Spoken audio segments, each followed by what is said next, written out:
এখন চেষ্টা তো অনেক আছে। ইন্না সায়াকুম লাশাত্তার মধ্যে আল্লাহ তাআলা কথাটা সংক্ষিপ্ত ভাবে বলেছেন। বলেন কিভাবে? এবার সংক্ষিপ্ত কথাটার একটু ব্যাখ্যা করতেছেন আল্লাহ, ভালো করে বুঝছেন।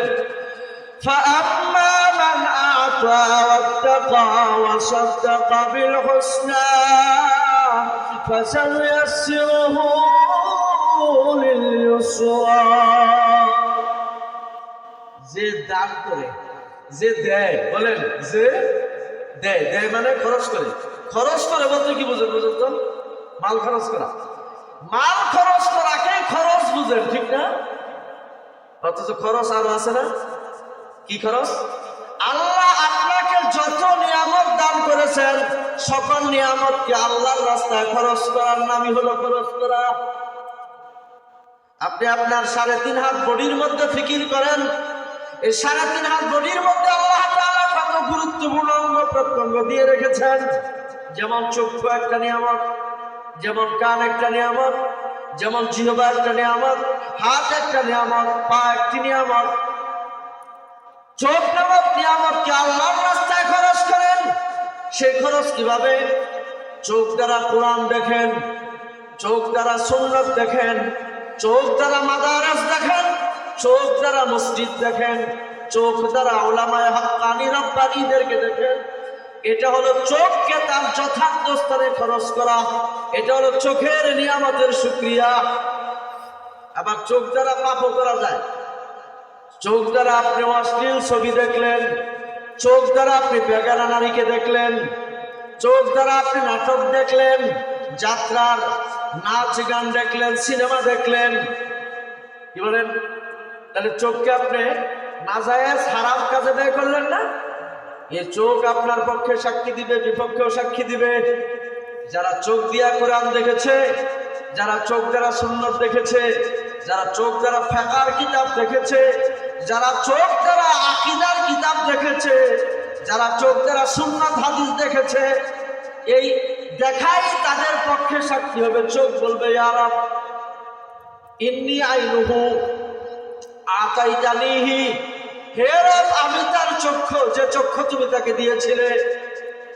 রাআ বিহি কিতাবাকা ওয়া রাআ বিহি সুন্নাত নাবিয়িকা, সে তোমার প্রদত্ত চোখ দ্বারা তোমার কিতাব দেখেছে, তোমার নবীর হাদিস দেখেছে, তোমার নবীর সুন্নাত দেখেছে, তোমার নবী, তোমার এবং তোমার নবীর কিতাব দ্বয়ের জ্ঞানী উলামায়ে কেরাম যারা তাদের চেহারার দিকে তাকিয়ে রয়েছে চোখ দ্বারা।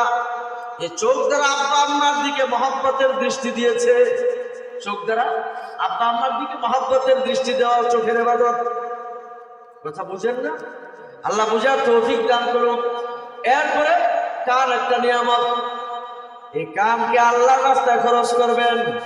কান দ্বারা কোরআনের তেলাওয়াত শুনবেন, কান দ্বারা সুন্নাতের বয়ান শুনবেন, কান দ্বারা ঈমানের আলোচনা শুনবেন, কান দ্বারা তাকওয়ার বাণী শুনবেন, কান দ্বারা শরীয়তের কথা শুনবেন, কান দ্বারা উলামায়ে কেরামের কথা শুনবেন। ঠিক না? আবার কান দ্বারা গুনাহ করা যায়। কান দ্বারা গান শুনলেন। আমাদের যুবক বন্ধুরা তো কানের ভিতরে কিনা হেডফোন লাগিয়ে গান শুনে গভীর রাত্র পর্যন্ত। এই কান তোমার বিরুদ্ধে কাল কিয়ামতের ময়দানে সাক্ষ্য দিবে। ওগো আল্লাহ, আমি তার কান যা তুমি তাকে দিয়েছিলে, কিন্তু এই কান দ্বারা সে কোনোদিনও তোমার কালাম শুনে নাই, তোমার নবীর সুন্নতের কথা শুনে নাই। সে শুধু গান বাজনা শুনেছে, বাদ্য শুনেছে, সে শুধু গীবত শুনেছে, সে শুধু মিথ্যা কথা শুনেছে। কান দ্বারা গীবতও শুনে মানুষ, ঠিক না? কান দ্বারা মিথ্যা কথাও শুনে। শুনে কিনা শুনে? এটা হলো কানকে নাজায়েজ পথে খরচ করা। কানকে, জিহ্বা, লিসান, এই যে লিসান, এই লিসান আল্লাহ দিয়েছেন বলার জন্য। লিসানের কাজ হলো কাহনা, বলা।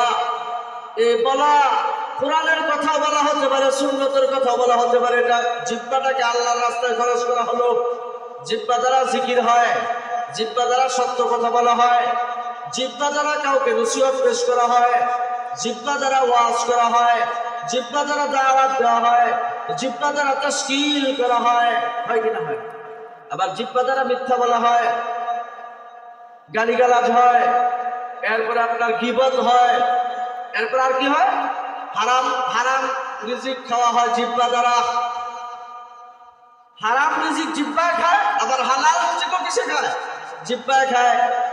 জিহ্বা দিয়ে যদি হারাম খানা খাওয়া হয় তো জিহ্বাটাকে খরচ করা হলো হারাম পথে, আর জিহ্বা দিয়ে যদি হালাল খাওয়া হয় জিহ্বাটাকে হালাল পথে ব্যয় করা হলো কিনা বলেন?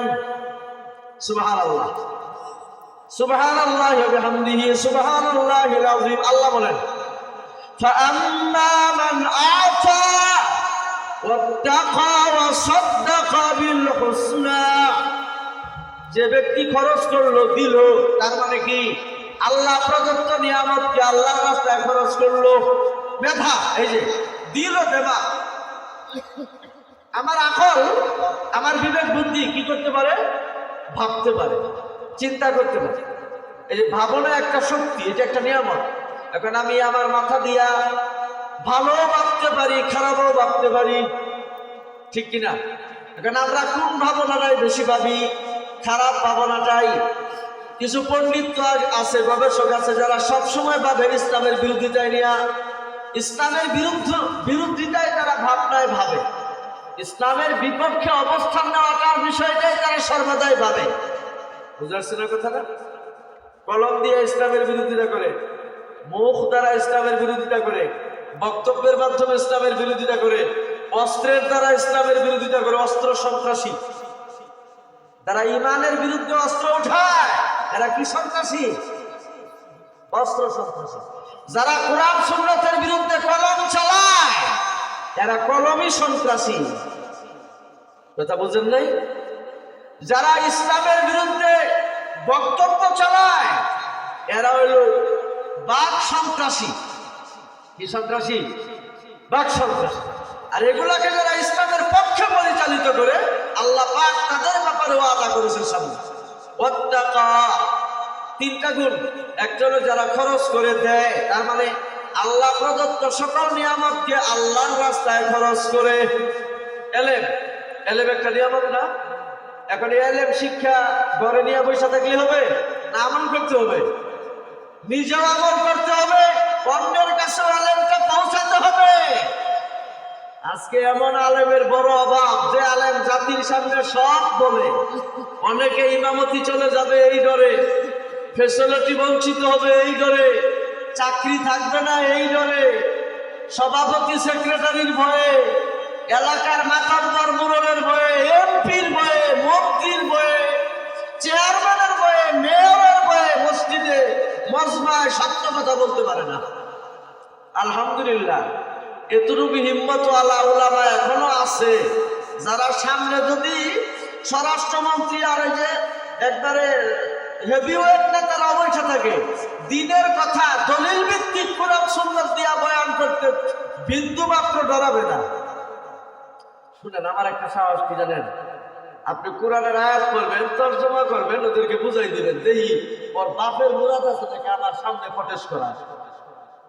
যদি বলে যে এই কথা বলবেন না, তাহলে বলবেন কোরআন পড়ো, এই আয়াতের তর্জমা করে দাও। তুমি মাদ্রাসায় বসো, তোমার কোরআনের এলেম আছে? এক পণ্ডিত বাংলাদেশের বড় মুফতি, এখন মুফতি আজমের দলের মহাসচিব, যে রাজনীতির সাথে কোরআনের কোনো সম্পর্ক নেই। অথচ এই দল ছাড়া আপনারা মনে করেন আমাদের দেশের মানুষ যারা ইসলাম প্রিয় দল, ইসলাম মাইন্ডের দল, ইসলামী মাইন্ডের রাজনৈতিক দল, বাপরে বাপ। অথচ আপনাদের এই মাইন্ডের বড় নেতা, বড় লিডারে বলছে কি, কোরআনের সাথে, রাজনীতির সাথে কোরআনের কোনো সম্পর্কই নেই। মনে হয় যেন হ্যাঁ কোরআনে পিএইচডি ডক্টরেট সব লাভ করছে একেবারে ক্যামব্রিজ থেকে। ক্যামব্রিজ, অক্সফোর্ডে, ঢাকা ইউনিভার্সিটিতে কোরআনে ডক্টরেট করা যায় নাকি? করা যায়, করে অনেকে হয়, কিন্তু উনি কি করছেন নাকি? কথা বুঝছেন? কাজে উনি কি করে বলেন? অথচ আল্লাহ পাক কোরআনে পরিষ্কার বলছেন, আমি কোরআন নাযিল করছি কোরআনের শাসন প্রতিষ্ঠিত করবার জন্য। আর কোরআন এর শাসন প্রতিষ্ঠিত করার নামই হলো খেলাফত, আর এটাকে বলা হয় ইসলামী সিয়াসত, বাংলায় বলা হয় রাজনীতি। তোমরা বাংলায় বলো, আর আমরা আরবিতেও জানি, বাংলাতেও জানি, ইংরেজিতেও জানি। পলিটিক্যাল সায়েন্স না? পলিটিক্যাল সায়েন্স মানে কি? রাষ্ট্রবিজ্ঞান। হ্যাঁ, রাষ্ট্রবিজ্ঞান মানে এমন জ্ঞান, যে জ্ঞান অর্জন এখন আপনি যে রাষ্ট্রটা চালাবেন আপনার আইনে না আল্লাহর আইনে? এটা কোথায় আল্লাহ বলে দিয়েছেন কোরআনে? বলেন কোথায়? ইন্না আনজালনা ইলাইকা যিকরা লিতাহকুমা বাইনান নাসি বিমা আরাকাল্লাহ। হে নবী, আমি আপনার উপর কোরআন নাযিল করলাম এই জন্য যে কোরআনের শাসনে আপনি মানুষকে শাসন করবেন, কোরআনের দ্বারা তাদের মধ্যে ফয়সালা করবেন। চুর চুরি করলে কোরআনের আইন দিয়ে বিচার করবেন, ডাকাতি করলে কোরআনের আইন দিয়ে বিচার করবেন, জিনা করলে কোরআনের আইন দিয়ে বিচার, শরাব পান করলে কোরআনের আইন দিয়ে বিচার, অপবাদ দিলে কেউ কাউকে কোরআনের আইনে বিচার। কথা বুঝেন? রাষ্ট্রের মাল কেউ খাইলে খেয়ানত কইরা কোরআনের আইনে বিচার, কোরআন সুন্নতের আইনে বিচার। কথা বুঝছেন? কেউ যদি কারো বাড়িতে বিনা অনুমতিতে প্রবেশ করে তো কোরআন সুন্নতের আইনে বিচার। আমাদের দেশে একজনে আরেকজনের বাড়িতে বিনা অনুমতিতে প্রবেশ করে, অথচ কোরআনে এটা নিষেধ। ইয়া আইয়ুহাল্লাযীনা আমানু লা তাদখুলু বুয়ুতান গায়রা বুয়ুতিকুম হাত্তা তাসতাআনিসু ওয়া তুসাল্লিমু আলা আহলিহা। হে ইমানদারগণ, তোমরা একজন অন্যজনের ঘরের ভিতরে গৃহাভ্যন্তরে অনুমতি এবং সালাম প্রদান দেওয়া ব্যতীত প্রবেশ করবা না, নিষিদ্ধ। আরে অনন্ত ভাবি কি করতেছেন? কোথায় আছেন? শাশি কোথায় আছেন? কি করতেছেন? এই ডাক্তার গাড়ির ঘরের ভিতরে ঢুকে যা, অথচ কোনো সম্পর্ক পালাম প্রতিবেশী। ভাবি চিন্তা করেন, যেখানে নিজের ঘরের যে দেব তার সাথে বাবির পর্দা করা ফরজ, পর্দা কার আইন? কোরআনের আইন না এটা। অথচ পর্দা না করার আইন নিজেদের আইন হয়ে গেছে গা, আল্লাহর আইন একবারে অদৃশ্য হয়ে গেছে গা, একবারে লুকাইয়া গেছে গা। কোরআনের আইন ইসলামের অন্যতম গুরুত্বপূর্ণ বিধান, পর্দার বিধান। এই পর্দার বিধান নারীদের জন্য, পুরুষদের জন্য ফরজ, ফরজাইন। এশার নামাজ যেমন পড়েছে আমরা ফরজাইন, মা বোনদেরকে এবং ভাই বোনদের জন্য পরস্পরে পর্দা করা ফরজ। এ ব্যাপারে কোরআনে আইনি আয়াত আছে, এ ব্যাপারে বিস্তারিত অনেক আয়াত আছে এবং এর ব্যাখ্যা অনেক হাদিস আছে। যেমন আমি একটা আয়াত আপনাদের সামনে একটু বলি, যে আয়াতে আল্লাহ পাক অনুমোদন দিয়েছেন যে কোন নারী এবং পুরুষগণ পরস্পরে একে অপরের সঙ্গে সাক্ষাৎ, দেখা, কথাবার্তা বৈধ। এমন 14 জন। বলেন কয়জন? একজন নারীর জন্য 14 জন পুরুষ মুহাররম। মুহাররম মানে এদের সঙ্গে বৈবাহিক বন্ধন হারাম, নিষিদ্ধ। আর যে পুরুষের যে নারীর সঙ্গে বিয়ে নিষিদ্ধ, বিয়েই বৈধ না, এই পুরুষ এবং নারী একসাথে সাক্ষাৎ, কথা বলা জায়েজ আছে। একজন নারীর জন্য 14 জন পুরুষ মুহাররম, তেমনি ভাবে একজন পুরুষের জন্য 14 জন নারী মুহাররমা।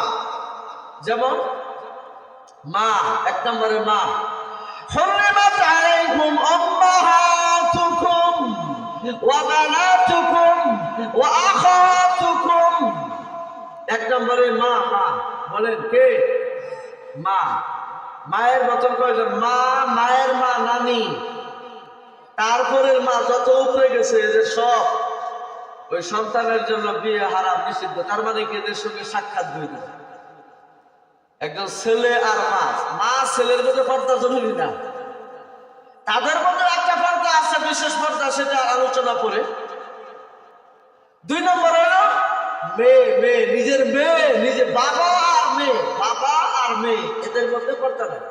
এখন মেয়ে হলো অনেক মেয়ে আছে, একটা হলো নিজের ঔরসজাত মেয়ে, আরেকটা হলো অনেক মেয়ে আছে ধর্ম মেয়ে, আমাদের কাছে ধর্ম মেয়ে, উকিল মেয়ে। এগুলো কিন্তু মেয়ে না, এগুলোর কোনো ভ্যালুই নাই, কোনো ভিত্তি নাই, এগুলো অপসংস্কৃতি।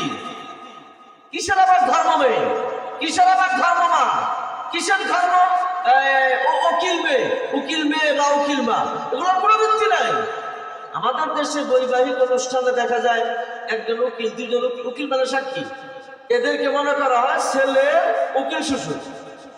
শ্বশুর তো একজনই, যে মেয়ের বাবা সে, এরপরে মেয়ের দাদা, দাদা শ্বশুর, নানা, নানা শ্বশুর।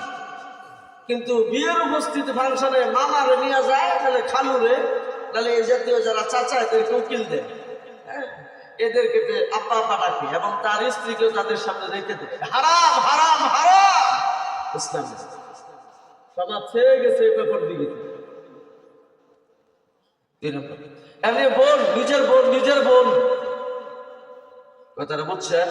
ও এখানে একটু কথা রয়ে গেছে যে মেয়ে, যে এই মেয়ের ঘর থেকে যে মেয়ে হবে সে কি হবে? আমার নাতনি না, তার সঙ্গে আমার কথা জরুরি না, সে আমার মুহাররাম, তার মেয়ে এই বাবা নিজের দিকে যত যাবে।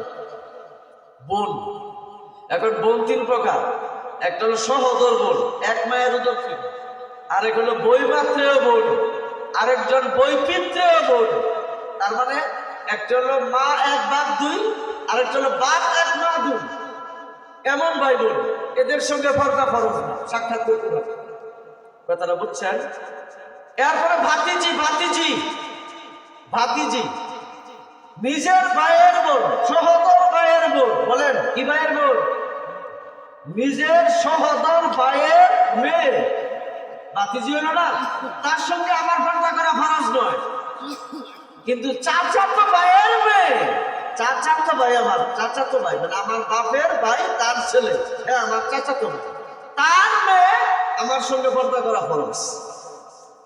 অথচ এই বিষয়টা কি ডিপলি আমরা কখনো ভাবি? একবারে দেখাচ্ছে চাচাতো ভাই আর বোন একসাথে কথা বলতেছে, হাসি তামসা করতেছে, হারাম হারাম হারাম। এগুলো আমাদের কান দিয়া ঢুকে না, এগুলো আমরা অন্তর দিয়া বিশ্বাসই করতে পারি না। এগুলা বললে মনে হয় হে আল্লাহ, এগুলোকে আসমান থেকে নতুন ওয়াজ নামতেছে কিনা, আসমান থেকে কি নতুন ওয়াজ নামতেছে না পুরানো ওয়াজ? কিন্তু এই ওয়াজগুলো মানে আমভাবে ব্যাপকভাবে হয় না, খুললাম এইগুলো।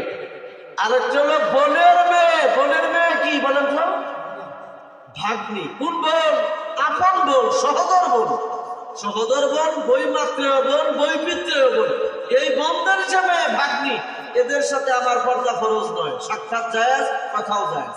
কিন্তু চাচাতো বোনের মেয়ে, ফুফাতো বোনের মেয়ে, এরপরে আপনার খালাতো বোনের মেয়ে, মামাতো বোনের মেয়ে, এদের সঙ্গে আমার পর্দা ফরজ, কারণ এদেরকে বিয়ে করা আমার জন্য বৈধ। কথা বুঝে আসছে?